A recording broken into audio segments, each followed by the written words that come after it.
Arrancando la semana. Sí, arrancando la semana.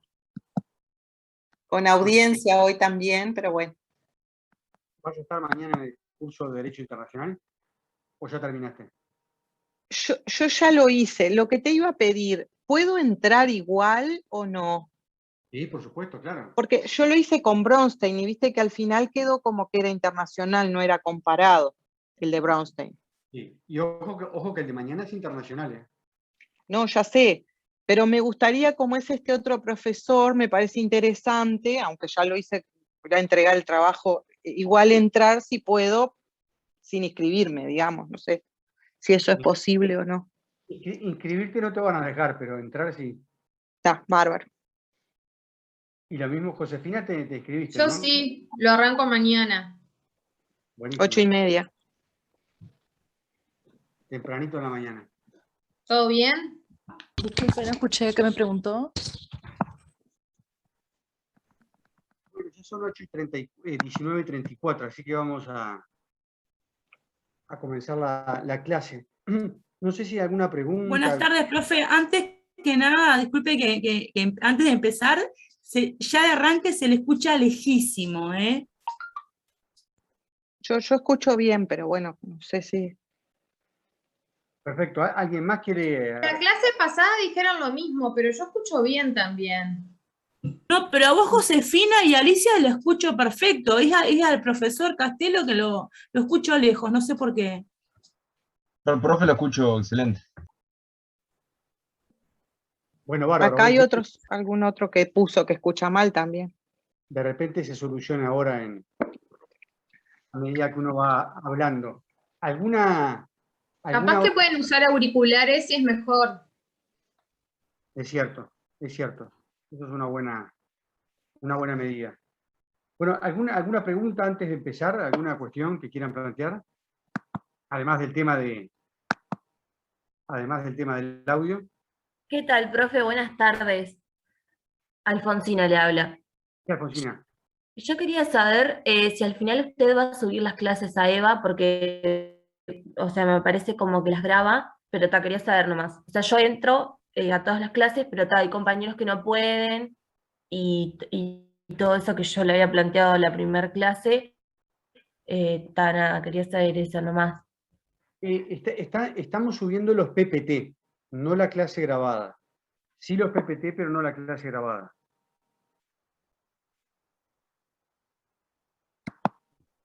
Ah, bien, genial, gracias.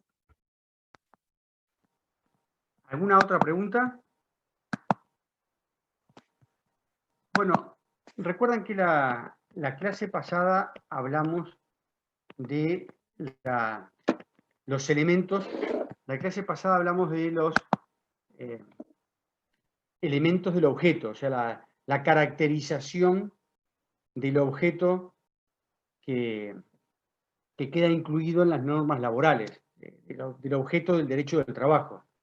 Es decir, de cuál es digamos, el área del derecho del que se ocupa esta disciplina.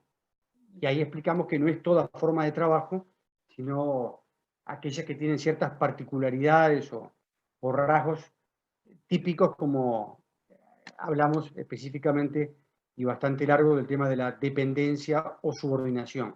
Después más adelante vamos a volver dentro de muy pocos días sobre esa cuestión. Cerramos entonces la cuestión del objeto y vamos a pasar ahora a los sujetos. Vamos a empezar a ver a partir del día de hoy los sujetos. Este tema recuerden que lo pueden leer en Barbagelata, en el tomo 1, volumen 1, así como también en el mismo tomo de Juan Raso Delgue, de Derecho del Trabajo, de Juan Raso, en el tomo 1 de cualquiera de los dos, Barbagelata o Juan Raso, lo pueden leer. Y también, por supuesto, en Pla Rodríguez, también, por supuesto, en el tomo 1, volumen 1, de Pla Rodríguez. En todos los casos siempre es el tomo 1 porque, claro, estas son de las cosas introductorias, son de las cosas que son conceptos generales, conceptos fundamentales de la disciplina. Hablamos entonces de que hoy vamos a comenzar a estudiar los sujetos. Como es obvio, los dos grandes sujetos del mundo del trabajo son trabajador y empresario, trabajador y empleador. Pero no son los únicos. El mundo del trabajo, como explica Héctor Hugo Arbajerata, puede ser entendido como una obra de teatro, en la cual hay actores principales y luego actores de reparto, como una película de cine, como una obra de teatro, ahí están los protagonistas. En el mundo del trabajo, los protagonistas, como parece natural y obvio, es el trabajador y el empleador, pero también asume el rol de protagonista las organizaciones que forman los trabajadores, las organizaciones que forman los empleadores. Esos son los sujetos más importantes y a su vez dentro de esos sujetos, como ya lo hemos venido mencionando en todas las clases, la normativa pone énfasis en uno de ellos. La normativa hace hincapié o destaca, resalta la figura del trabajador, que es aquella a la cual va dirigida principalmente la normativa laboral para generarle derechos y libertades y garantías a favor del trabajador. En contraposición, si hay alguien que tiene un derecho es porque hay un obligado. Normalmente ese obligado va a ser el empleador. Trabajadores, empleadores, sindicatos, cámaras empresariales son parte de los sujetos principales del mundo del trabajo. Nosotros vamos a ver en la clase de hoy y la próxima los sujetos individuales, el trabajador individualmente considerado y el empleador individualmente considerado. Más adelante en la parte 2 de este curso, en la bolilla 2, digamos, de este curso, en la parte 2, ahí es que vamos a analizar los sujetos colectivos, es decir, los sindicatos o gremios y las cámaras empresariales. Además de estos sujetos aparecen otros, como parece obvio, el Estado es el otro sujeto importante del mundo del trabajo. El Estado puede asumir en esa película, en esa obra de teatro, diversas facetas, puede tener diversos rostros. Por un lado está el Estado empleador. Cuando estamos hablando del Estado empleador, ahí no va a tener gran diferencia respecto de la relación individual de trabajo que ustedes van a estudiar después cuando lleguen a Laboral 2, con la precisión que ya hicimos en la clase pasada de que en nuestro país tiene la particularidad de que los funcionarios públicos no se les aplica mayormente el derecho del trabajo, sino que se rigen por normas estatutarias, por normas reglamentarias. De todas maneras, entonces el Estado puede asumir el rol de empleador respecto de los funcionarios públicos de forma similar a lo que acontece con las empresas en el sector privado. Pero nos referíamos más que nada, cuando hablamos del papel del Estado en el mundo del trabajo, además de ese rol de empleador, nos referimos más que nada al rol de legislador. Ya señalamos en clases anteriores, cuando vimos la historia del derecho laboral, la importancia que tuvo y que tiene hasta el día de hoy la intervención del Estado a través de leyes. La intervención del Estado a través de leyes. Por lo tanto, el Estado como legislador, Parlamento, el Estado como legislador tiene un rol importante en la medida en que a través de esa actividad normativa, legislativa, ha ido regulando justamente los derechos y deberes que tienen las partes de la relación individual de trabajo. Además del Estado legislador, también aparece el Estado juzgador, o sea, la intervención del Estado para resolver los conflictos, y ahí, como ustedes podrán imaginarse, el rol importante es el de la justicia del trabajo. En casi todos los países del mundo se ha ido especializando la justicia, se ha ido creando tribunales especializados para resolver los conflictos laborales, los juicios laborales. No siempre hubo juzgados del trabajo, pero en el caso de Uruguay ya desde la década del 60 existen juzgados del trabajo. Al día de hoy en Montevideo hay más de 20 juzgados del trabajo en primera instancia y después hay a su vez 4 tribunales de apelaciones del trabajo. Con el paso del tiempo entonces se ha ido especializando y se ha ido agrandando la justicia del trabajo para resolver de manera especializada los conflictos jurídicos que se dan en el marco de la relación individual de trabajo. Pero después también el Estado es fiscalizador, supervisor, o sea, el Estado es el que tiene el rol de vigilar que se cumplan las leyes que dicta, los decretos que se emiten.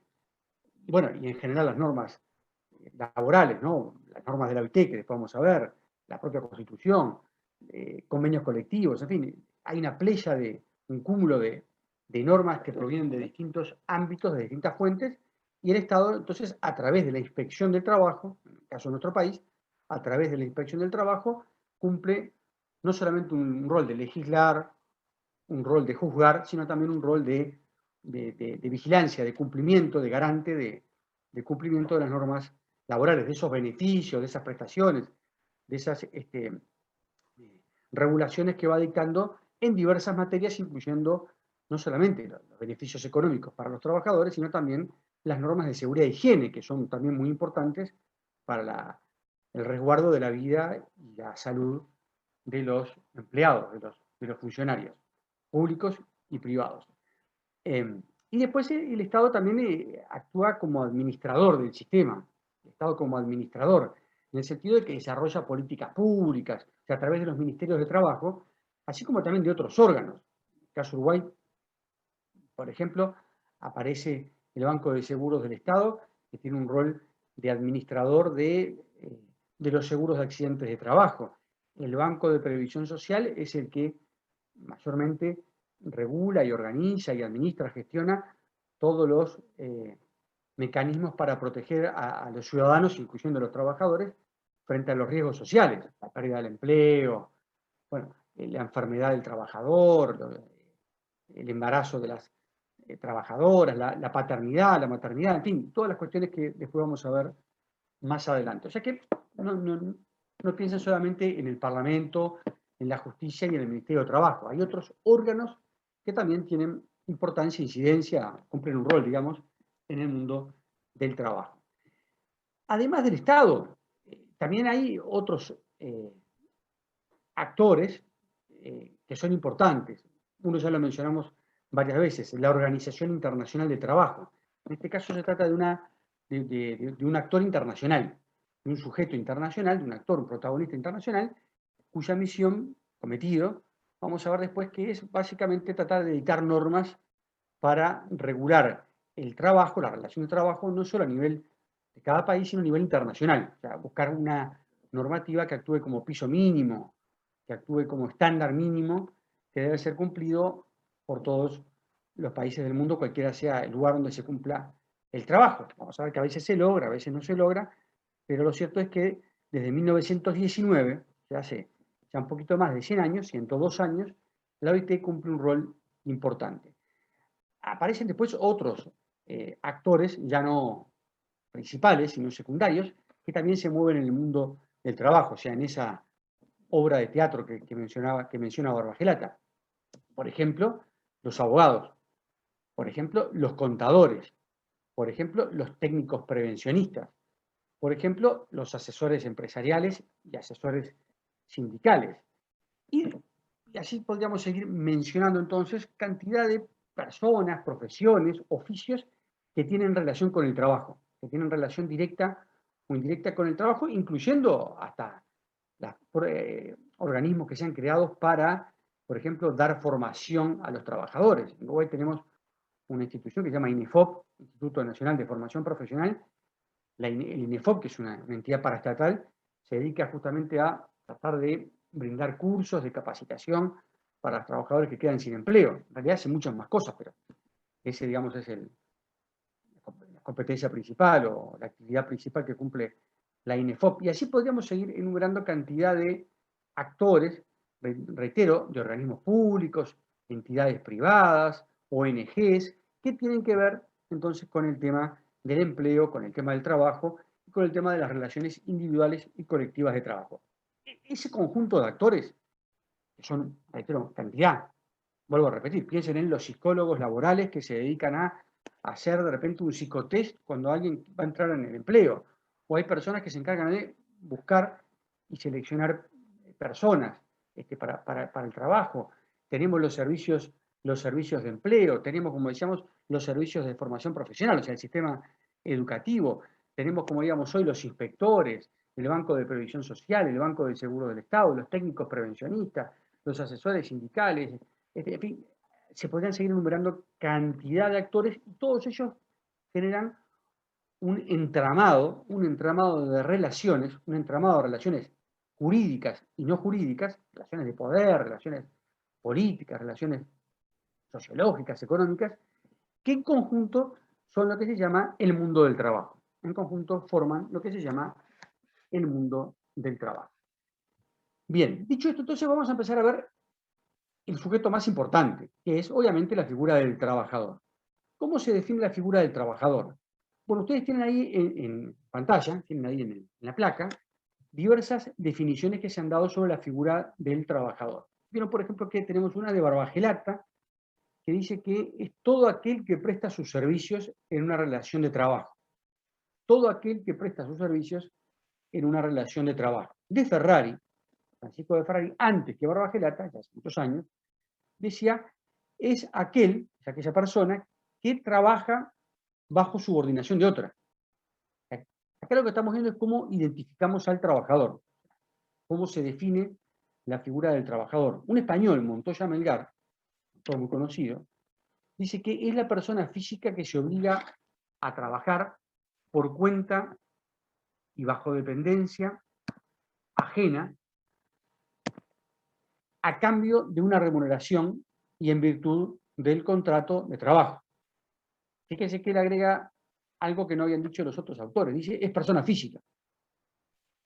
Y que se obliga a trabajar por cuenta y bajo dependencia de otros. Ven que todos coinciden en el tema de la subordinación, la dependencia, como un elemento importante, porque claro, esto es lo que nos permite distinguir otros vínculos de trabajo, como habíamos visto aquel caso del profesional que se vincula con el cliente, o el artesano, el electricista que va a la casa de alguno de ustedes a hacer una reparación, no sé, de un tablero eléctrico de una casa. Y ese no es un empleado, es un trabajador, sí, es un trabajador, pero es un trabajador autónomo, no es empleado del hogar o la persona que lo contrata para ir a su domicilio. Veamos ahora algunas legislaciones que también definen la figura del trabajador. Una de ellas es, en Argentina, la Ley de Contrato de Trabajo, define al trabajador como el sujeto que se obliga a realizar actos o ejecutar obras o prestar servicios a favor de otra persona física o jurídica, bajo dependencia de ésta, por tiempo determinado y mediante el pago de una retribución, mediante el pago de una remuneración. Vieron que algunas definiciones, como la de Melgar, la de Montoya Melgar, y la de la ley argentina de contrato de trabajo, incorporan también entonces la idea de la remuneración, porque, como ya mencionamos en la clase pasada, este tipo de trabajo que estamos estudiando y que merece una especial protección, es aquel que se hace de manera remunerada. Ahora que dijimos que hayan formas de trabajo benévolas, gratuitos. Hay muchas personas que hacen trabajo, o sea, prestan un servicio, pero que no lo hacen para obtener un ingreso, sino que lo hacen de manera desinteresada.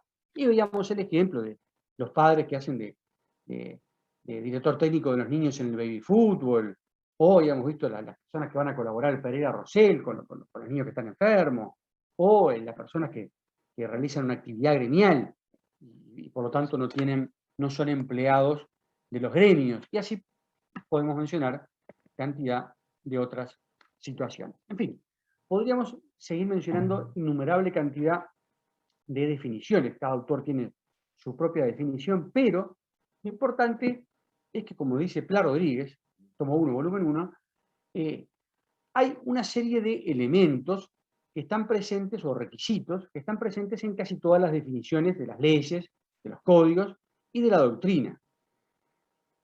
La primera de todas es que el trabajador necesariamente debe ser una persona física. El que trabaja no es una empresa, ni tampoco los animales, aunque los animales también los podemos poner a trabajar, ¿verdad? Piensen en un caballo, piensen en un toro, en fin, los animales a lo largo de la historia y hasta el día de hoy también sirven para trabajar, ¿verdad? Pero en ese caso es un elemento y no es justamente un sujeto trabajador, o sea, es objeto y no sujeto. Es objeto no sujeto, porque recuerdan cuando hablamos, inclusive de la época de la esclavitud, dijimos que el hombre ahí no era sujeto, sino que era objeto.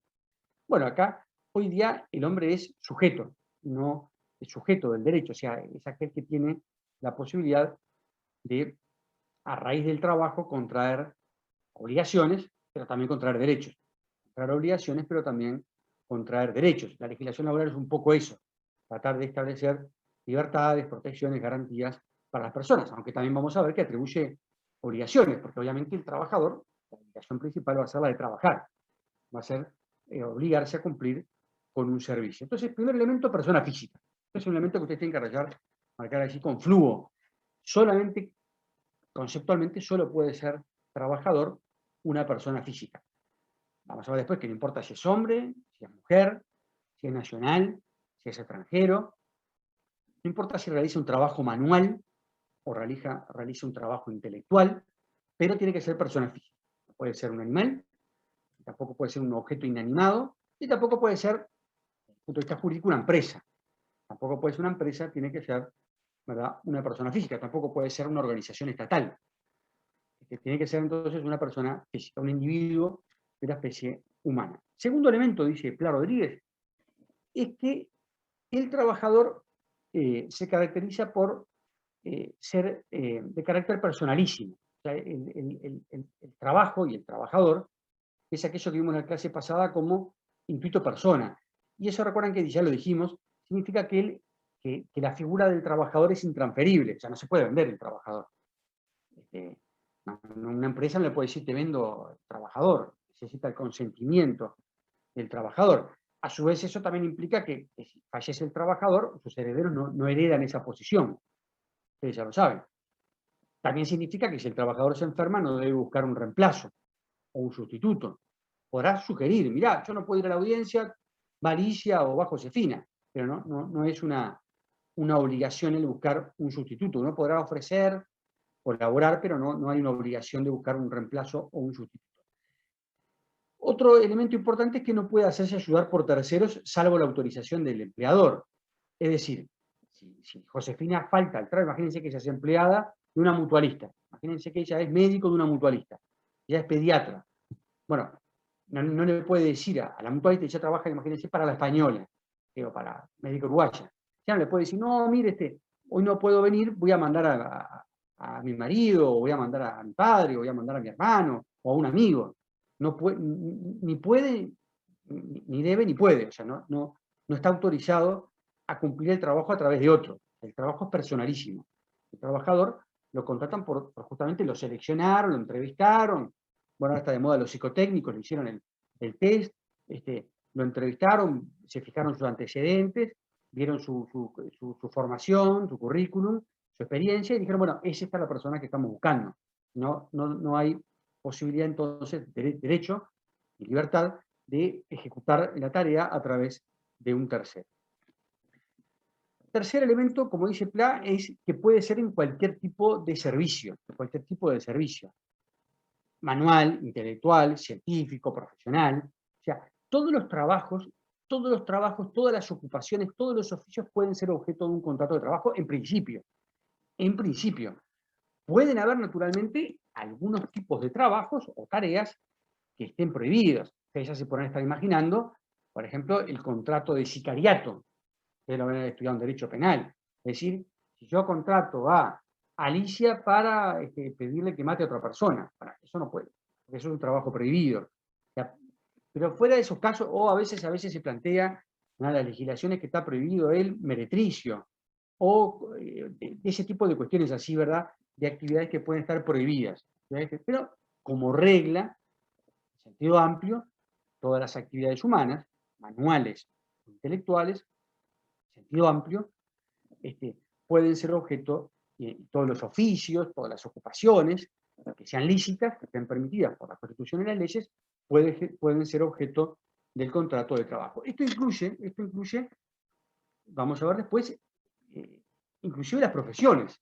Esto durante muchos años, estamos hablando de hace mucho, se podrán imaginar que las profesiones universitarias se entendía en principio que no eran objeto del trabajo, porque claro, por la autonomía que tienen las personas que las ejecutan. En general los profesionales no estamos sometidos a aquello que dijo muy bien una compañera de la clase pasada, cuando hablaba de la subordinación técnica. Obviamente, la subordinación técnica no se ve mucho en el caso de los profesionales. Recuerden que la subordinación técnica era cuando el empresario le transmite y le enseña al trabajador. Entonces, claro, puede suceder que muchas veces, sobre todo con las profesiones, sepa mucho más de repente, conozca mejor la actividad que tiene que realizar, la tarea, el propio trabajador en relación al empleador. Piensen en una mutualista, y bueno, ahí de repente médicos sabe mucho más que de repente la persona que es el director de la empresa, o el director de la mutualista, o los miembros de la junta directiva de la mutualista, que de repente ni siquiera son médicos. Entonces, esas cosas pueden suceder, así como muchas actividades. Pero hoy día se entiende que ese hecho que es la alta capacitación, la alta formación del trabajador, no impide que su actividad profesional, en este caso, pueda ser objeto de un contrato de trabajo, una relación de trabajo, y ser, por lo tanto, trabajador. O sea, el profesional universitario puede llegar a ser trabajador. Lo mismo los artistas, lo mismo los deportistas. Estamos hablando, por supuesto, del deporte profesional, no del deporte amateur, no el del fútbol universitario, o bueno, de cualquier otra actividad barrial, o lo que se hace de tipo lo que se llama recreativo. Muchas actividades que hacemos de tipo recreativo, que por lo tanto eso son actividades humanas, sí. ¿Son productivas? También. Pero no implica que eso sea un trabajador, en la medida en que esa actividad justamente no se realiza ni de manera subordinada, ni para obtener una ganancia, ni se realiza en base a subordinación. Esto es entonces un poco el otro aspecto que me interesaba señalar respecto a la figura del trabajador, de la figura del trabajador. Cualquier tipo de actividad. Esto incluso vamos a ver después, no solamente ocupaciones y oficios y profesiones, como digamos recién, sino que hasta hoy día pueden ser considerados como trabajador actividades que en el pasado no quedaban incluidas, no solamente el del deporte profesional, sino piensen ustedes el de los directores, el de los gerentes, que también en el pasado se entendían que no eran trabajadores, sino que más bien se los consideraba muchas veces como empresarios, se los consideraba como trabajadores autónomos. Pero vamos a ver dentro de algunos minutos que hoy día también se entiende que esto puede formar parte de la figura del trabajador. O sea, no está excluido la mayor parte de los oficios, las ocupaciones, las profesiones pueden ser objeto de contrato de trabajo y por lo tanto ser considerados como trabajadores. Por último, la exclusividad. Si bien los trabajadores normalmente prestan su tarea de manera exclusiva en el sentido de que solo se dedican a eso, de que si es jugador de fútbol profesional, solo es jugador de fútbol profesional. Si es médico, solo se dedica a ser médico. Si es administrativo, solo se dedica a ser administrativo. Si es vigilante, solo es vigilante.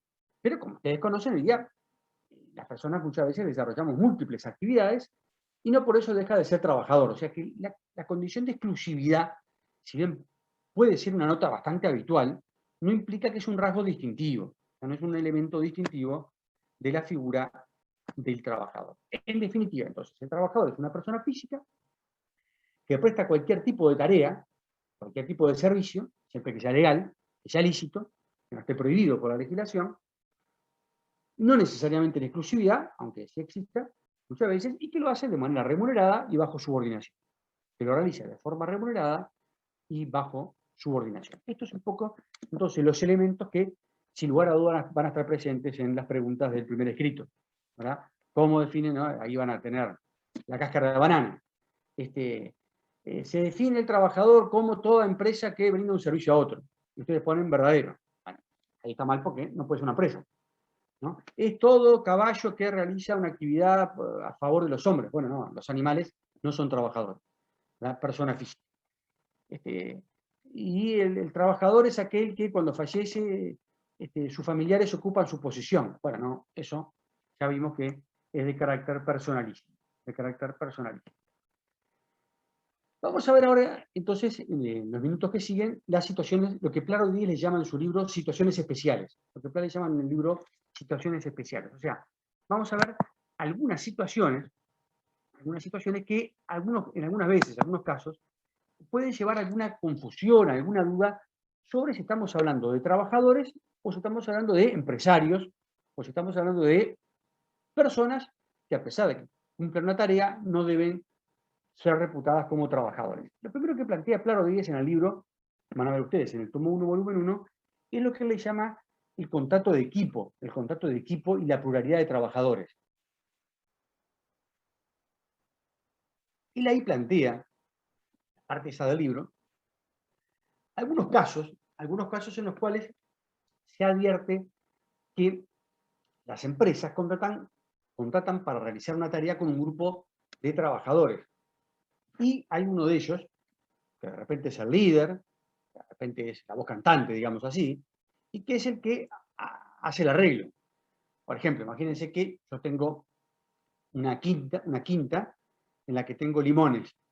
Yo tengo una quinta con limones, entonces hablo con Josefina, le digo, che, mira, Josefina, ¿cuánto me cobrás por levantar todos estos limones? Y ella me dice, mira, conjuntamente con 5 compañeras mías, te levantamos todo esto por 200.000 pesos. Perfecto. Y le lleva 20 días levantar los limones. Y entonces ya después van y se reparten la plata. Entonces ahí plantea si en esos casos ellos son empresarios o ellos son trabajadores. ¿Por qué? Ahí son personas físicas que están realizando una tarea manual, que en este caso es la recolección de los limones, lo hacen en mi chacra, pero claro, ahí esa tarea fue realizada en forma personal, inclusive por ella, que es la que contrata por todos, pero también ella es parte del trabajo. Entonces dice, bueno, a veces puede haber ese tipo de situación en la cual hay un grupo de trabajadores que presta un servicio a favor de una empresa, pero entonces podrían entenderse que como hay un precio global pactado, y ese pacto a su vez es hecho con un representante, vamos a decir así, de todos ellos, entonces no son trabajadores, sino que son empresarios.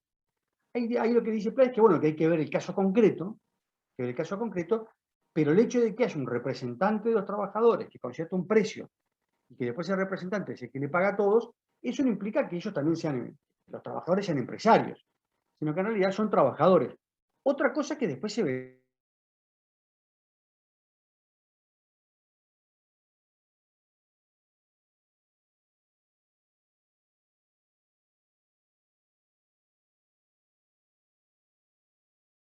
esas personas que actúan en grupo, digamos así, no sean trabajadores. ¿Por qué? Porque cumplen con todas esas reglas de que hacen un servicio prestado, ¿verdad? De forma personal, en ese caso es una tarea manual, lo hacen de forma onerosa, y lo hacen entonces a favor de otro. No lo hacen por cuenta propia, sino ya no están trabajando en el predio de ellos, en la chacra de ellas, sino que están trabajando en la chacra de un tercero. Entonces, dice Pla, en definitiva, cuando hay este tipo de contratos de grupo, lo que él a veces le llama, a ver que el libro dice, se llama a veces contrato de grupo, a veces contrato de comparsa, hay distintas denominaciones, el hecho de que se dé ese tipo de figuras no implica que las personas que realizan efectivamente... Alejandro, no perdón sean... que te interrumpa, Perdón, adelante. pero están diciendo que se cortó en un momento, si podías rebobinar un poquito en el chat, están pidiendo eso. A ver si Alicia, podés resumir un poco tú lo que estaba yo señalando de la participación del equipo de trabajo. Sí, claro, que en definitiva lo que el profesor les estaba planteando es que cuando existe, según Pla, pluralidad de trabajadores, es cuando hay, otro ejemplo podría ser una cuadrilla, en la cual, por ejemplo, en una obra de construcción, en vez de contratar a cada trabajador para determinada tarea específica, se le dice, por ejemplo, a un determinado trabajador, bueno, me traes un grupo para hacer esa tarea.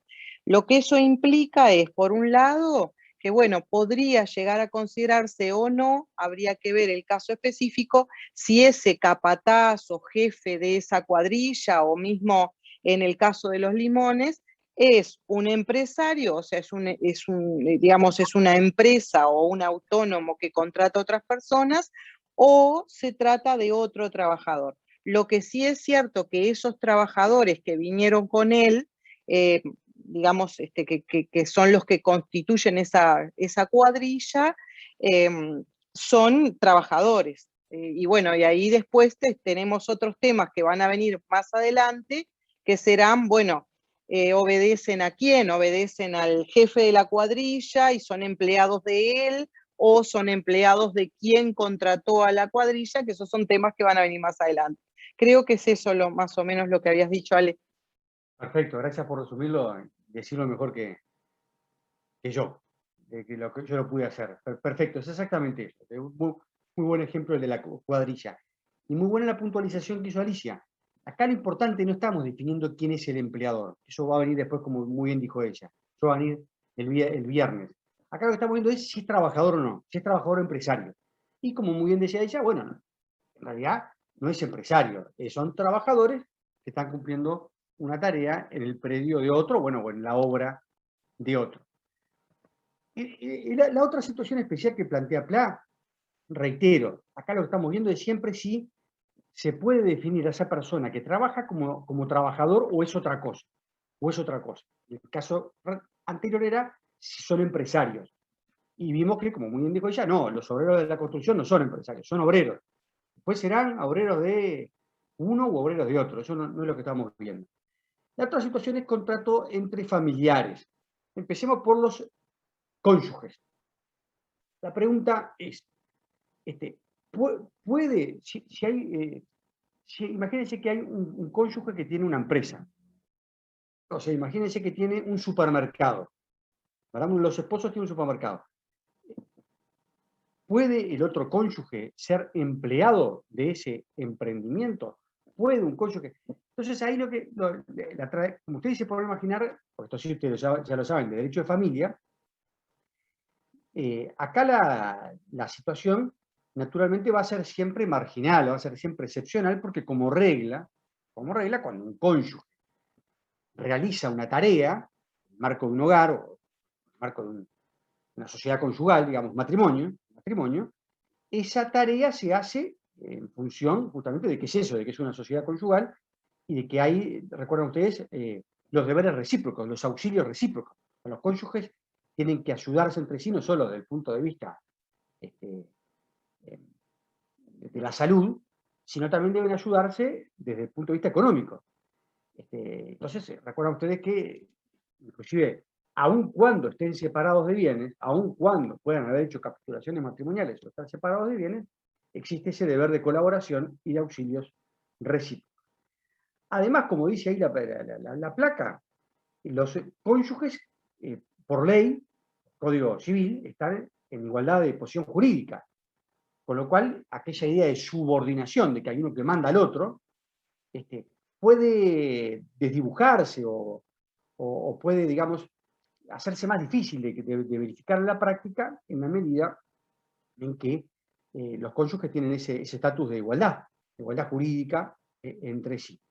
Y además, como dice también ahí la placa, los ingresos que obtiene uno, en ese caso por el trabajo, serían como regla gananciales, con lo cual, fíjense ustedes que si partimos, como habíamos dicho otra vez, que el empleador es el que se queda con los resultados del trabajo, esto es medio incompatible con esa idea de que en el marco de un contrato, un posible contrato de trabajo entre esposos, ahí parte de la tarea y del resultado sería del propio trabajador, porque se convierte en cónyuge y por la sociedad conyugal, entonces obtiene parte de las ganancias y del resultado de esa tarea. Entonces, bueno, son muchos los argumentos que dice Pla Rodríguez históricamente se han dado respecto a que un cónyuge, cuando presta un servicio, aun cuando sea un servicio que se presta en un marco empresarial, estamos viendo el caso de que hay un cónyuge que tiene un supermercadito, no sé, una carnicería,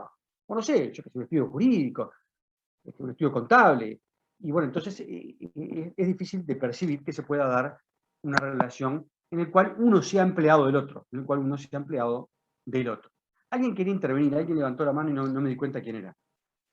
Buenas tardes, sí, es una consulta. Adelante, María. No, yo todavía no tuve derecho de familia y capaz por eso me surgió la duda, pero quería saber si en este caso, por el lado del derecho civil, no es aplicable el enriquecimiento sin causa por parte del cónyuge que que no, o sea, que no le estaría pagando, por ejemplo, a su esposa o su esposo, por ejemplo. Si se podría aplicar en este caso, considerándolo como una teoría, una posición positiva, digamos, de que sí puede haber una relación laboral entre esposos. Bueno, pero está muy buena la pregunta, ¿por qué? Porque fíjense que si se aplica el enriquecimiento sin causa, entonces es porque no es trabajador. Justamente, la idea de si es trabajador, entonces va a tener derecho a una remuneración, pero no por la vía del enriquecimiento sin causa, o sea, de que hay uno que se empobreció y otro que se enganó, que se enriqueció, uno se empobreció y otro se enriqueció a costa del trabajo del otro. Eso lo aplicaría. Si consideramos que un cónyuge puede ser empleado del otro y puede asumir, por lo tanto, por esa tarea que realiza, el carácter de empleado, o sea, de trabajador, en ese caso va a tener derecho a obtener una remuneración, pero no por el enriquecimiento sin causa, sino porque es el derecho que obtiene aquel que trabaja, una contraprestación por el trabajo. Entonces, bueno, esto se discutió, dice Pla Rodríguez, durante muchísimos años. Va a depender un poco del ordenamiento de cada país, pero vieron que Pla concluye en el libro de que la respuesta debe ser positiva, dice él, que si bien esto es excepcional y no se dan todos los casos, o sea que en general cuando hay un cónyuge que trabaja con otro en un emprendimiento, en general no lo hace como empleado, sino que lo hace como socio, digamos así, o sea, porque es parte de la sociedad conyugal, o sea, es tan dueño como el otro, digamos así. Pero bueno, puede darse situaciones en las que no sea así, en las que puede haber... Sobre todo esto sucede cuando, más que nada, lo que hay son emprendimientos que son de tipo empresarial societario, o sea, cuando un cónyuge de repente tiene una SRL, o sea, es parte de una SRL, o tiene una sociedad anónima. No se olviden que no siempre las actividades se realizan de forma personal, sino que muchas veces se hacen a través de sociedades comerciales. Entonces ahí es donde aparecen estas cuestiones, y claro, lo que termina diciendo es que, bueno, que excepcionalmente, extraordinariamente, puede llegar a darse algún caso en el cual un cónyuge sea empleado del otro. Y justamente el ejemplo que pone es ese que, bueno, a veces cuando está pensando no en la actividad, obviamente, que se da en el marco del propio hogar. O sea, no estamos hablando acá, a ver, quiero que se entienda esto, no estamos hablando de si es trabajador el cónyuge cuando realiza las tareas de servicio doméstico. No es esa la idea, no es ese el planteo. El planteo es en el marco de una organización empresarial, un cónyuge, o sea, yo tengo un estudio jurídico, viene mi cónyuge, mi esposo, a ayudarme. Yo, como decíamos hoy, tengo un supermercado y hay un cónyuge que es el que está, uno que es el que pone la plata, digamos así, y el otro va a 50% de las horas del día, ¿no? De que está abierto el negocio, que se está abierto 12 horas, bueno, va a 6 y hace la caja, este es el que contrata, actúa como una especie de gerente general del negocio. Estamos hablando de ese tipo de actividad empresarial, no de los servicios que se brindan en el marco del hogar. Quiero aclarar esto, para que no se malinterprete. No es si es trabajador el cónyuge que cuida a los hijos, o el que cuida al otro cónyuge que está enfermo. No es ese el planteo. Eso está claro que queda incluido dentro de los auxilios y deber de colaboración y demás que están previsto en el Código Civil, en el marco de las obligaciones que surgen por una sociedad conyugal, o sea, por un matrimonio. Es parte del estatuto del matrimonio. No nos referimos a eso. Nos referimos a la otra actividad que pueda desarrollarse, que igual que la de un trabajador. Reitero, es cuando es el cónyuge que va a colaborar. Esto porque pasa muy seguido. Ustedes se pueden imaginar, esto puede ser tanto para un hombre como para una mujer. Veíamos recién el caso del estudio contable, el supermercado, pero piensen que hay cantidad de actividades en un cual un cónyuge colabora con otro en el marco de un emprendimiento. Entonces ahí es donde se da esta situación. Había alguien más que levantaba la palabra, creo que era Shirley. Adelante, Shirley. No, profe, yo iba a decir eso mismo que usted está diciendo, que quizá es mucho más fácil visualizarlo desde el punto de vista empresarial y hablando de empresas más grandes, ¿no? Que empresas más pequeñas, por la organización misma de la empresa, por la estructuración y estratificación de la empresa por partes y todo eso, capaz que es más fácil de visualizar que empresas más pequeñas o empresas unipersonales con poquitas personas, perdón. Perfecto. Entonces, Pla dice en el libro que, bueno, que excepcionalmente, además, agrego una cosa más. Recuerden ustedes que hay muchos contratos que están prohibidos entre cónyuges. Por ejemplo, recuerdan la compraventa. Pero bueno, ahí Pla dice, usándolo como argumento a contrario sensu, eso que nos gusta mucho a los abogados, dice, bueno, si no, justamente el contrato de trabajo, como no está prohibido, es de los contratos que están permitidos. Pero tal vez, y esto no está en PLA, porque PLA lo que escribió anterior, tal vez esta cuestión se vino un poco a liquidar, me parece a mí, esta discusión se terminó de cerrar con la ley de concubinato, esta que ustedes ya estudiaron. Que estudiaron, si mal no recuerdo, no sé si en el primer semestre de este año o en el segundo del año pasado, cuando analizaron el tema justamente de, bueno, las relaciones de familia, y entre ellas la de los concubinos. Profe, nosotros Sí. no tuvimos familia todavía. ¿No tuvieron familia? No, todavía no, civil, penal y eso sí, pero familia todavía no. ¿Y cuando dieron civil no dieron las relaciones de familia? No, eso que usted dijo de la compraventa entre cónyuges y eso sí, pero que por lo menos yo recuerde, no. Pero no estudiaron todavía familia, no estudiaron la relación de padre, o sea, no estudiaron patria potestad, tutela, todas esas cosas. Ah, sí, los institutos sí. Bueno, pero pues justamente de eso Sí, estamos hablando. profe, tuvimos personas y bienes. Ahí. Ahí va, perfecto, tuvieron personas y bienes. Ahí va. Tuvieron personas y bienes, ahí cuando hablaron de personas, no hablaron del concubinato. Sí, ya hablamos. Ahí va. Hicimos una comparación en realidad con el matrimonio, con el instituto de matrimonio, profe. Claro. Ahí está justamente. Entonces, el concubinato, recuerden que hoy día está regulado, esto no está en PLA. PLA escribió el libro en la década, el libro de él es de 1980, el tomo 1, volumen 1 que estamos viendo. Y justamente en esa época, no, el concubinato era una cuestión, bueno, existía, pero digo, no estaba regulado jurídicamente, existían los hechos, no estaba regulado jurídicamente. ¿Por qué digo esto? Porque el artículo 23 de la ley de concubinato dice eso que está ahí. Dice, la relación concubinaria no obsta, o sea, no impide a los derechos derivados de la relación laboral entre los concubinos, siempre que se trate de trabajo desempeñado de manera permanente y subordinada.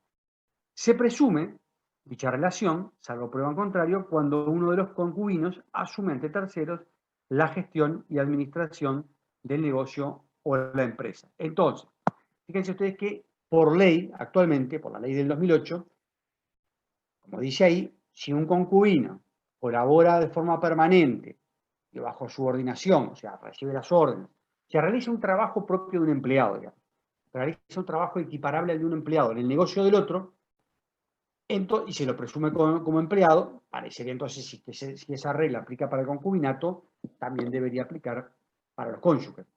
Naturalmente que esto es una regla, reitero, excepcional, pero en principio, entonces, se podría entender que no está excluida la posibilidad de que un cónyuge, si trabaja en el emprendimiento del otro, como veíamos en el supermercado, el estudio jurídico, el estudio contable, no sé, la automotora, la inmobiliaria, etcétera, esa tarea no implica que no pueda llegar a ser, en casos excepcionales, un trabajador.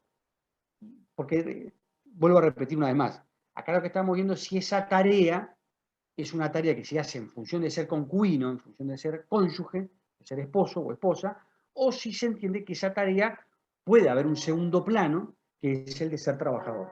Puede haber un segundo plano, y como muy bien dijo la compañera, creo que fue Shirley, residualmente y excepcionalmente puede darse, sobre todo esto se puede dar con más frecuencia cada vez que cuando la empresa es más grande. O sea, se puede visualizar más claro si es verdad el cónyuge empresario que tiene, no sé, imagínense una empresa, una fábrica con 200 empleados, y de repente la cónyuge en ese caso, imagínense la esposa, es alguien que va todos los días, 8 horas, y es gerente de recursos humanos. Bueno, para el hecho de que sea cónyuge del dueño, no implica que no sea empleada. Será gerente de recursos humanos, no. En ese caso, la relación familiar no impide que sea, entonces, trabajador. Entonces, digamos, como me parece a mí, como que la ley de concubinato, al haber habilitado, autorizado expresamente la posibilidad de que un concubino, cuando trabaja en el emprendimiento del otro, de forma permanente, estable, ¿verdad? Haciendo todos los días, etcétera, sea empleado, que entonces también puede darse entre cónyuges. Esto mismo se ha discutido respecto de los padres e hijos. Los padres e hijos. En este caso, por eso otro que ustedes estudiaron ya, que es la patria potestad. O sea, la pregunta acá es, cuando el hijo ayuda al padre en el taller, le ha pasado a muchos de ustedes, que de repente ayudaron a sus padres en actividades empresariales de sus padres. Bueno, si ustedes ayudaban en la panadería, hay algunos de ustedes que trabajan, el padre tiene una panadería, los padres, el padre, la madre, los cónyuges, los padres, tienen una panadería. esas ayudas que ustedes hacían, ¿las hacían en función de ser hijos y del deber que tienen de ayudar a sus padres, o lo hacían porque son empleados? Entonces, otra vez acá se plantea esta misma cuestión de, en principio, esa incompatibilidad entre patria potestad y poder de dirección del empleador y los deberes de obediencia de los trabajadores y los auxilios que tenemos que dar cuando somos hijos a nuestros padres. Y bueno, otra vez dice Pla Rodríguez, acá hay que distinguir el hijo mayor del hijo menor de edad. Dice, cuando es hijo mayor de edad, estamos hablando mayor de 18, esa incompatibilidad ya no existe porque ya no, ¿se acuerdan que se termina la patria potestad? Se termina la patria potestad, entonces ahí dice Pla, no hay ninguna incompatibilidad. Cuando es un menor de edad, o sea, menor de 18, ahí en principio es excepcional, es residual, es marginal la posibilidad de que ese trabajo que realiza en la panadería, en la carnicería, no sé, o en la empresa de lo que sea que tienen los padres, en principio esa tarea que realiza es un auxilio que realizan los padres, o sea, es un deber que debe cumplir, ¿verdad?, en el marco de esa relación civil de patria potestad que hay, en el cual hay uno que manda, padres, ¿verdad? Los padres, como somos los que mandamos respecto de los hijos menores de edad. Pero bueno, excepcionalmente podría darse, acá hay que hacer una precisión, y es que la legislación solo permite, a su vez, un trabajo cuando son mayores de 15 años. Los menores de 15 años tienen prohibido trabajar. Vamos a ver después que hay convenios inclusive internacionales, como el de la UT, para el convenio 182, que prohíbe el trabajo infantil. Entonces, ahí sí, en menores de 15 hay que entender que esos más bien son auxilios, que son tareas que deben ser realizadas no como trabajador, sino en el marco de justamente ser hijos.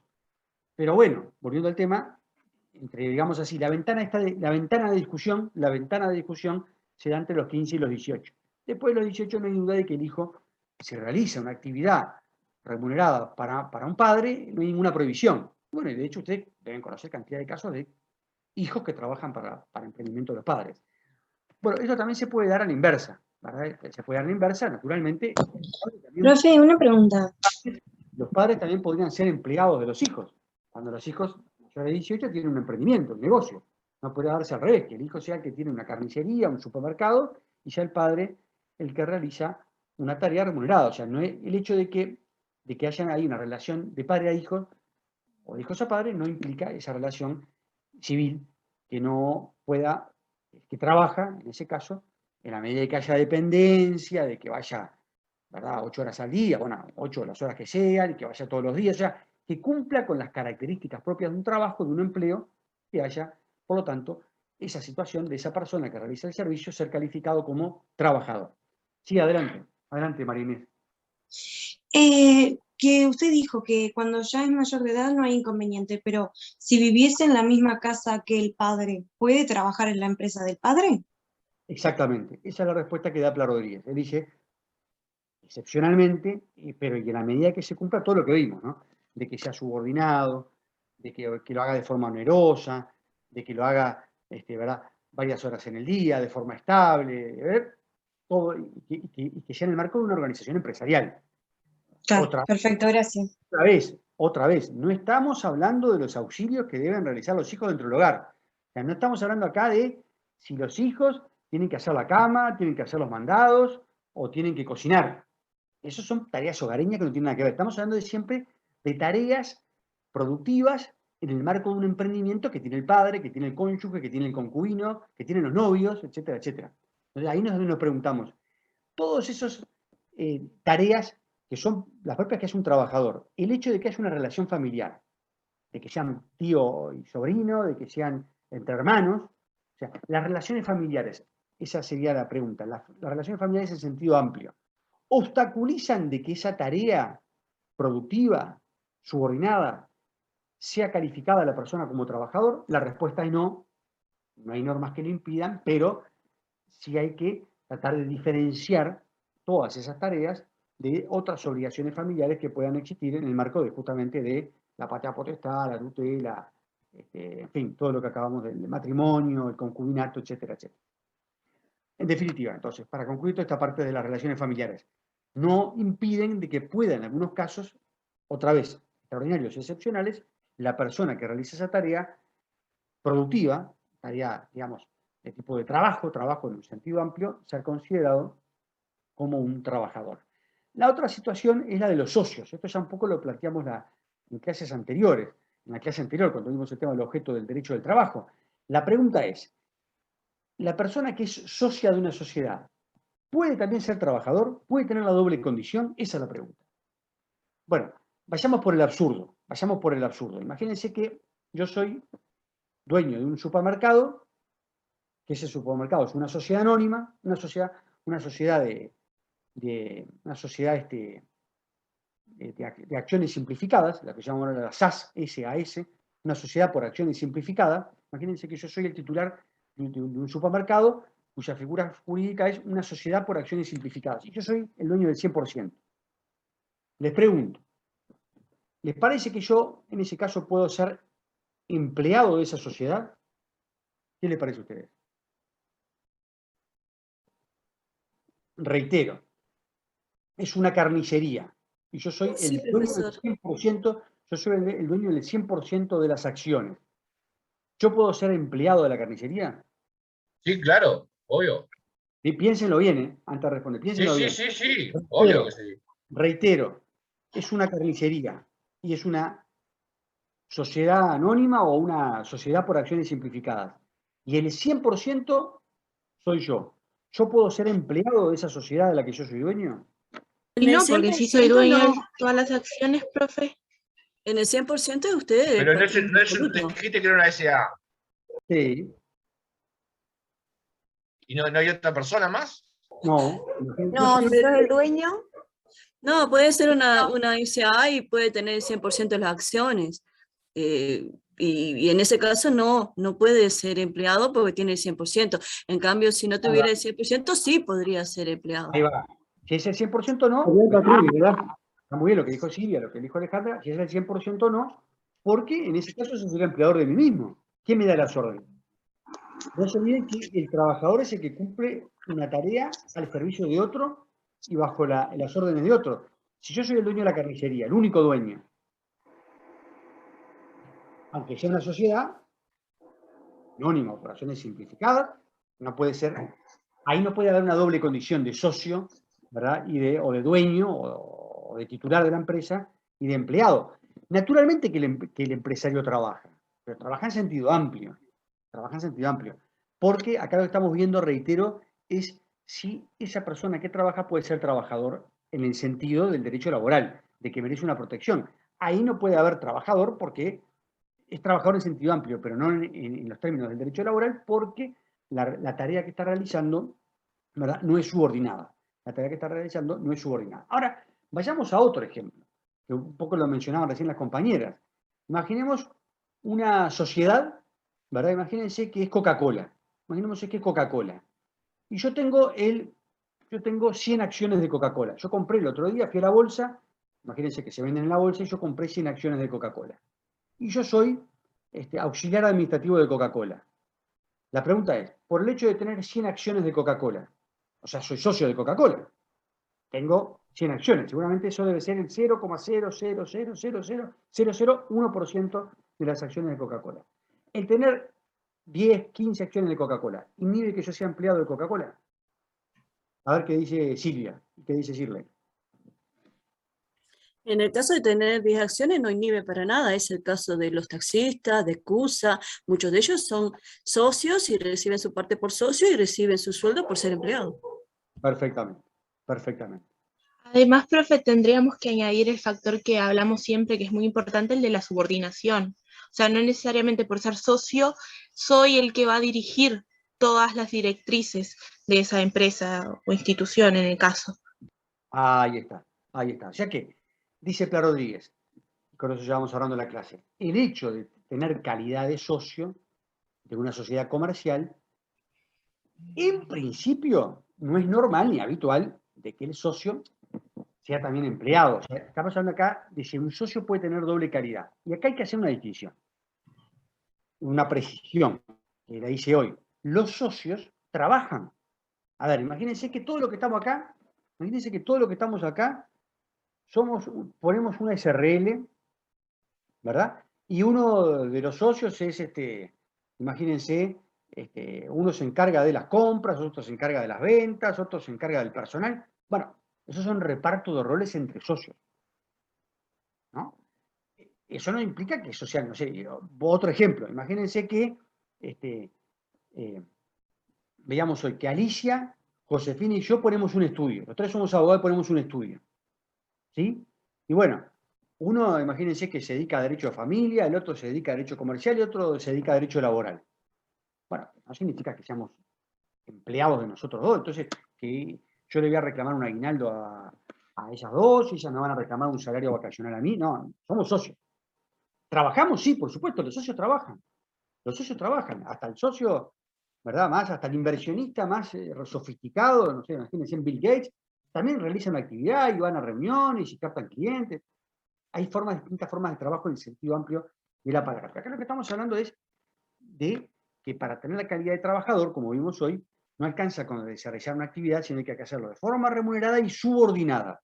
Entonces, ahí la cuestión es, Alicia, Josefina y yo cuando nos asociamos en un estudio, ¿somos subordinados uno del otro? No, estamos en el mismo estatus, estamos en la misma situación jurídica, somos socios. Entonces, como regla, los socios, o sea, como regla, las personas que trabajan, cuando son socios y forman parte de una sociedad, no lo hacen. O sea, el principio general es que el trabajo que hace un socio no lo hace en función de ser trabajador, sino que lo hace en ser función de socio. Ahora, y ahí viene la pregunta de plano al libro, ¿puede haber algún caso en el cual haya una doble calidad? La respuesta es sí, siempre que uno pueda distinguir una segunda relación que se realice de forma subordinada. Entonces ahí va a depender de cada caso concreto. Y otra vez, como dijo una compañera muy acertadamente, cuanto más grande es la empresa, puede darse esta situación. Y ellas pusieron el caso de CUSA, y pusieron el caso de, no sé, cantidad de empresas en las cuales uno visualiza que de repente el socio es un simple empleado de la empresa, de repente es un administrativo de la empresa, de repente compró el 2% de la empresa, compró una parte de la empresa, pero eso no implica que ese rol que cumple la empresa de ser el auxiliar contable, de ser el gerente de administración, de ser, no sé, el maestro panadero, por eso no deja de ser la calidad de empleado. Por un lado va a tener un estatus de socio, en el cual va a ir a asambleas y podrá votar y podrá obtener ganancias en su condición de socio, que lo van a ver después cuando ven derecho comercial, y por otro lado va a obtener un sueldo, todos los beneficios de un empleado, el aguinaldo, la licencia, derecho vacacional, si lo despiden, tendrá derecho a despido. Vuelvo a repetir, esto es de forma excepcional, porque en general cuando hay una, digamos así, una presunción legal de que el trabajo se realiza en función de socio y no de trabajo. Pero, como dice Pla, no implica que en situaciones marginales puede darse esa situación. Otro ejemplo es el de las cooperativas de trabajo. La ley 18.407 regula la figura del cooperativista y la ley dice que el cooperativista no es empleado. O sea, imagínense que todo lo que estamos acá ponemos una cooperativa de trabajo. O sea, esa cooperativa es, imagínense, una cooperativa lechera. Ponemos acá, entonces todos trabajamos en la cooperativa y bueno, y nos repartimos los roles. Uno maneja el vehículo que lleva las vacas, otros ordeñan las vacas, otros son los que contactan a los clientes, otros, y así tenemos un reparto de roles como pasa en las cooperativas de transporte o cosas por el estilo.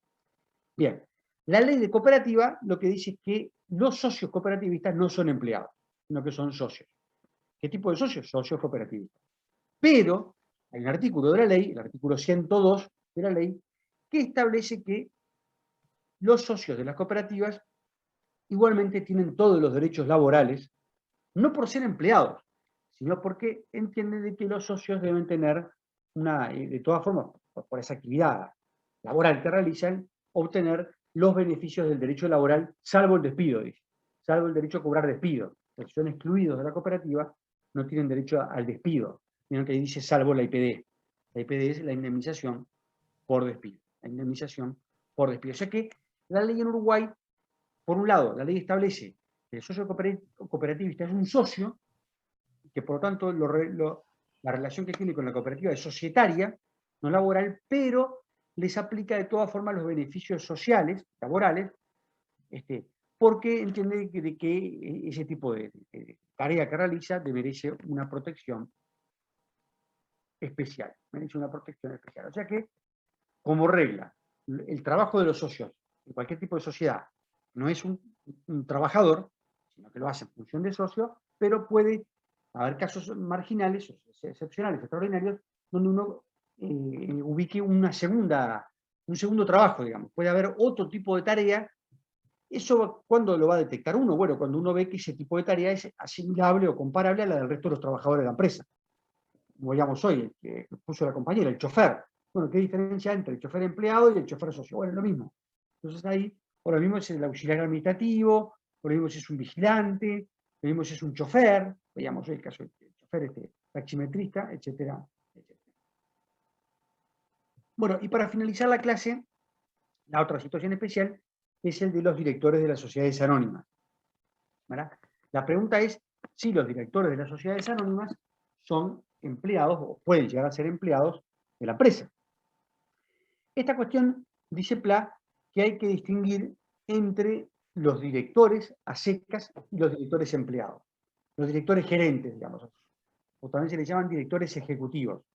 ¿Qué es el director a secas o director de libro? También se llama director de libro. Es simplemente la persona que figura como director, pero que no trabaja en la empresa, sino que va solamente va a las reuniones de directorio. Esto es muy fácil identificarlo, por ejemplo, en las grandes compañías, las grandes corporaciones, donde muchas veces inclusive el rol de director, no se olviden que en las empresas, en las sociedades anónimas, el directorio es una figura. A ver, en las sociedades anónimas hay tres figuras. Dos que son obligatorias, que son la asamblea de accionistas, que es como el parlamento, digamos, la asamblea de accionistas, que es el que resuelve las grandes cosas, aprueba el balance, designa a los directores, traza los grandes lineamientos de la sociedad, que normalmente se reúne una vez al año o 2 veces al año, bueno, se puede reunir más de manera extraordinaria. Y después tenemos el directorio como el Poder Ejecutivo. El directorio es el órgano que es el que representa a la sociedad, pero también es el que adopta las decisiones del día a día, que conduce a la sociedad diariamente. Entonces, a su vez, dentro del directorio pueden haber directores que son de libro, se llaman directores que son simplemente directores, que solamente van a las reuniones del directorio y votan en las reuniones del directorio. Y después están los llamados directores gerentes, o directores ejecutivos, que son aquellos que van todos los días, ¿verdad? Que están continuamente y que se encargan de un área de negocios de la empresa. ¿Verdad? Uno se encarga de la planta, otro es el director de planta, otro es el director comercial, otro es el director financiero, otro es el director laboral. Hay distintos tipos de... Bueno, entonces, la pregunta es respecto de estos otros, no el director a secas. El director a secas no es empleado, no es trabajador en el sentido que estamos dando de trabajador subordinado. Después tenemos los directores ejecutivos o directores gerentes. Bueno, cuando es un director gerente, ese director gerente, ¿verdad? Ese director gerente tiene derecho, o más bien tiene la calidad también de trabajador, ¿verdad? Tiene la directora. Brian de la Valle quería decir algo sobre este tema. Adelante, Brian. No, sí, profe, era hace rato sobre lo que estábamos hablando de si uno podía ser empleado teniendo el 100% de la empresa. Y no, mi aporte básicamente era un poco lo que habían dicho los compañeros, de que nosotros no podríamos teniendo el 100%, porque en realidad, como no existe esa relación de subordinación, incluso yo podría decir, bueno, el mes que viene me quiero hacer un aumento del sueldo y quiero ganar el 100% de las ganancias de la empresa. No tendría sentido, ¿no? Perfecto, excelente ejemplo. Excelente ejemplo, muy bueno el aporte de Brian. Exacto, ese es un ejemplo que demostraría lo absurdo podríamos considerar trabajador a alguien que es el dueño de la empresa. A pesar de que los dueños trabajan, pero trabajan para sí. Acá lo que estamos viendo es si podemos identificar que, en este caso específico, ya no de socios, sino de directores, que el director sea un trabajador en el sentido de subordinado. La respuesta que da Pla Rodríguez en el libro, y ahí concluimos, es que sí, que es una respuesta afirmativa de que en casos excepcionales el director puede llegar a ser un gerente. O sea que ahí puede haber un desdoblamiento. ¿Por qué un desdoblamiento? Porque una cosa es cuando el director va y vota en el directorio. O sea, ocupa un cargo en el directorio. Simplemente lo que hace, por ir a las reuniones de directorio, eso no lo convierte en empleado. Porque el director es alguien que representa a la sociedad y adopta los grandes lineamientos de la sociedad. o sea, la ejecución de las grandes decisiones que adopta la asamblea de accionistas. Profe, Ahora, a veces el director también se ocupa de un área de negocios. Tiene que todos los días, tiene una cantidad de mandos, una cantidad de, digamos, tiene que llevar adelante la ejecución de una cantidad de tareas, y eso lo ubica más, digamos así, en un rol gerencial, por decirlo de alguna forma. Lo ubica más en un rol gerencial, y por lo tanto, aunque muchas veces está muy diluida, muy difuminada, muy diluida, la figura de la subordinación. ¿Por qué? Porque en definitiva, fíjense ustedes que para ser trabajador tenemos que ubicar a alguien que sea el que da las órdenes. Que no puede ser el propio trabajador, porque si no es un contradictorio. Ahí puede ser, como muy bien dijo Brian, empleador de sí mismo o trabajador de sí mismo.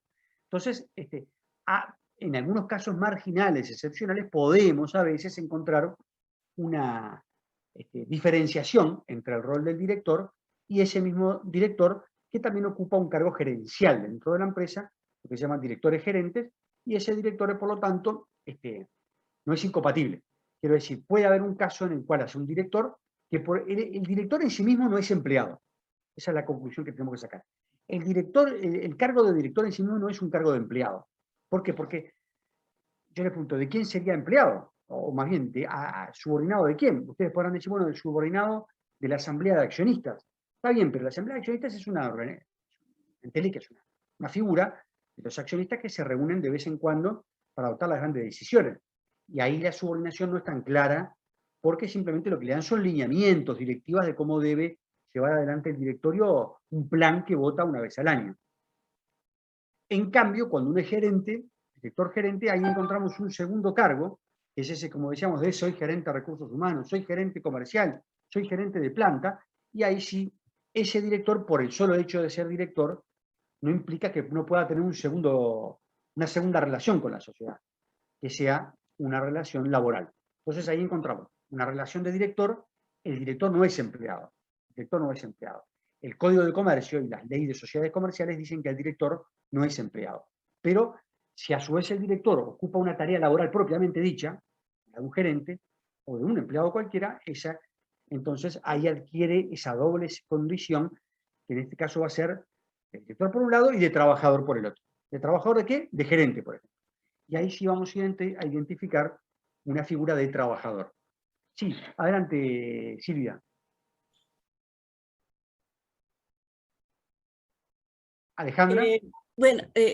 Silvia, lo que le iba a preguntar, tal vez si me equivoco, usted corríjame, pero por lo que tengo entendido, el director, si bien es elegido entre los accionistas, tiene su independencia de que los accionistas en cierta forma aprueban o no, pero él tiene la última palabra con respecto a lo que va a emprender en la empresa.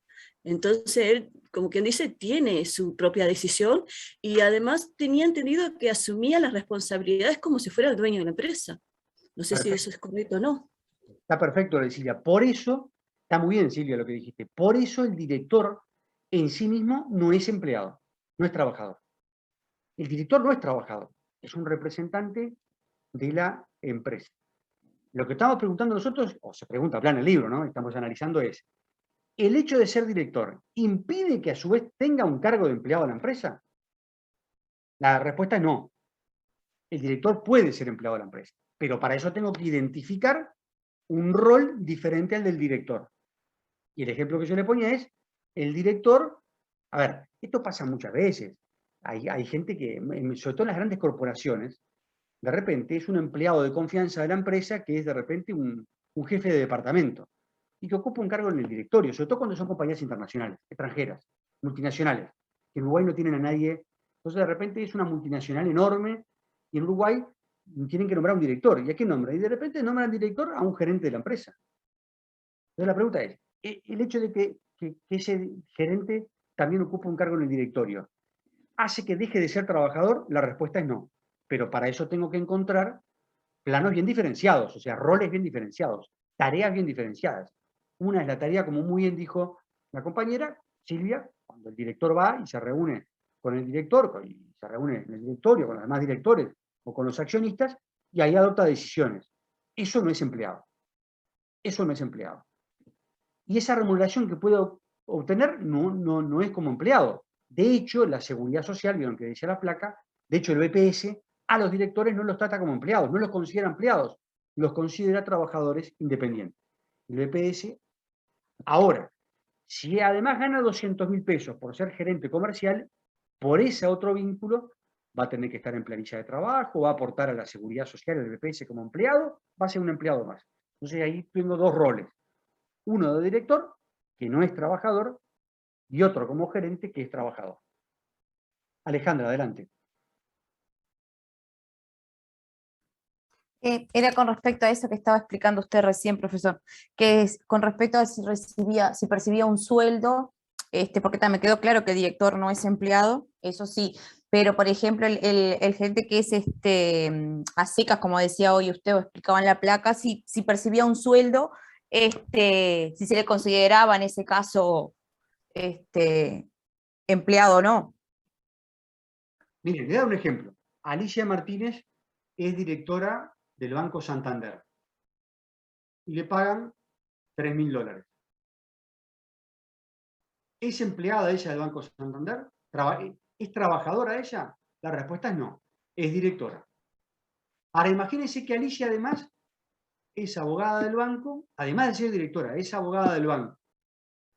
Y está contratada como empleada, tiene que ir 8 horas, es parte del equipo legal, o sea, del departamento legales del banco. Ese segundo rol, esa segunda tarea, que no es de director, sino de abogada, es empleada del banco y es empleada abogada del banco. Estoy inventando, no es así, no. Ella, como ya lo explicó cuando comenzamos la clase, ella es, en todo caso, funcionaria municipal de la Intendencia de San José. Ahí tendrán un ejemplo. Por un lado tiene un empleo como funcionaria del gobierno municipal, y por otro lado podrá ser directora de una empresa, pero no son roles incompatibles. Lo que quiero decir es que el hecho de que en una misma organización alguien tenga el rol de director no excluye la posibilidad de ser gerente. Así como habíamos visto que el hecho de ser socio de CUTSA no impide que sea empleado de CUTSA, bueno, el hecho de ser director no impide que haya un segundo cargo en la medida de que yo tenga claramente diferenciados los roles. También había levantado la palabra Víctor. Adelante, Víctor. Profe, sí, te quería preguntar, ¿y esto mismo se aplica para el caso de los empleados públicos? Porque, por ejemplo, son directores, pero son funcionarios, son empleados, digamos, del Estado. Está perfecta la pregunta. Lo que sucede es que está muy bien, cuando son directores de los entes autónomos y servicios descentralizados, tienen que dejar el cargo en reserva. Pasa todos los días. A ver, de hecho, piensen ustedes en la UTE, en Antel, cantidad de esos organismos, hay gerentes que en determinado momento después los designan, no es un ascenso. Los designan como directores del ente. Bueno, en ese caso tienen que dejar el cargo en reserva. Ahí es incompatible, pero es incompatible por razones constitucionales, digo. No pueden ejercer al mismo tiempo. En la actividad privada sí, en la actividad privada es viable. En la actividad privada es viable. Uno puede ser director y puede ser empleado de la misma organización simultáneamente. En el Estado no. Está muy bien la pregunta.